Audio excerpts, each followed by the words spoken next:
Hey guys, Logan here, and welcome to Sunday Thoughts, a series where on every Sunday I give my thoughts on a particular person, place, news, topics, etc. Anything else that I can talk about on Sundays. And for this Sunday Thoughts video, I'm going to be focusing on the Wisconsin and Michigan game that took place yesterday. And if you hadn't watched college football, basically Wisconsin beat out Michigan 35-14, and shutting Michigan out in the first half, 28-0. So what did that game prove to me? What is the one thing that stood out to me about that game more than anything else? Maybe except for one thing that I'll get into after. But the one thing that stood out to me about this game the most is Wisconsin proved everybody how overrated Michigan is. Now, I did a Sunday Thoughts video a while ago talking about how I think Michigan under Jim Harbaugh won't be able to get over the hump to go to the college football playoffs, let alone a Big Ten championship. I just talked about how overrated Michigan is and why they shouldn't be ranked at all based on how they're looking right now. But this is like a standout this season more than the last 4 years that they had, the last 4 seasons that Michigan had under Jim Harbaugh. So yeah, I said that from day one. I said Michigan is overrated. They are one of, if not the most overrated team in college football by far. There are some few teams that are close to topping that, but Michigan is still overrated by many people and experts and analysts who pick Michigan to beat Ohio State, go to the Big Ten championship and win that, and go to the college football playoffs. And I just said this once, and I'm going to say it again. Wisconsin yesterday proved to everybody in the entire country how entirely overrated, how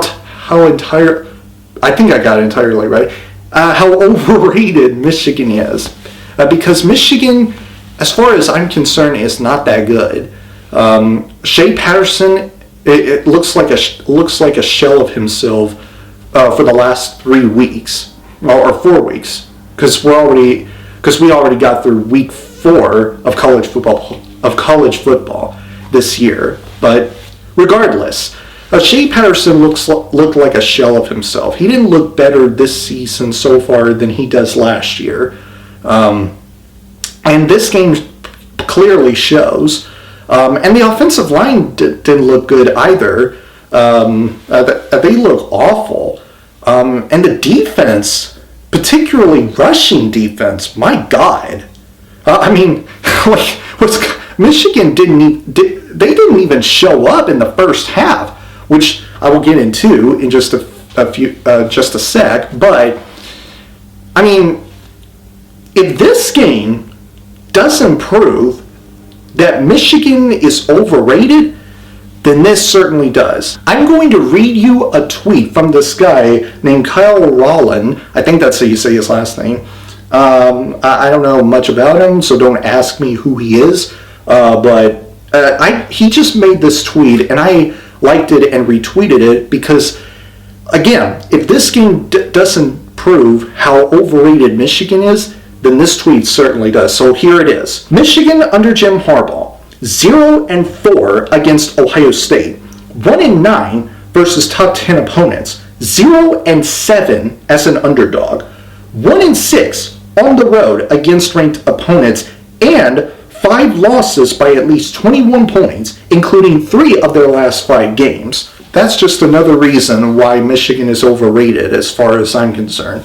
But I did brought down something else because I did some more research after the Wisconsin and Michigan game was over. I actually I looked at some of the previous years that Jim Harbaugh coached at Michigan, and I found out that this was the first time since 2017 that Michigan, under Jim Harbaugh, lost to an opposing team whose running back rushed for more than 100 yards and 2 touchdowns. The last time that happened was in 2017, when they got dominated by Penn State 42-13. The same Penn State team who Saquon Barkley played for when he was playing in college. Saquon Barkley, the former running back for Penn State. And then Jonathan Taylor, the running back for Wisconsin, tops Saquon Barkley's 2017 running performance against Michigan by rushing for over 203 rushing yards and 2 touchdowns.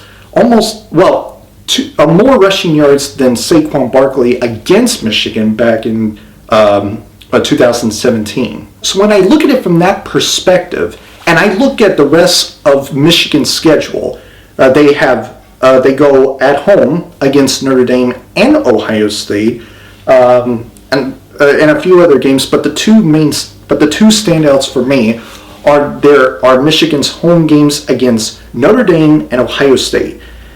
I still think that those are going to be 2 losable games for Michigan, especially their last regular season home game against Ohio State. That is going to be a losable game for Michigan.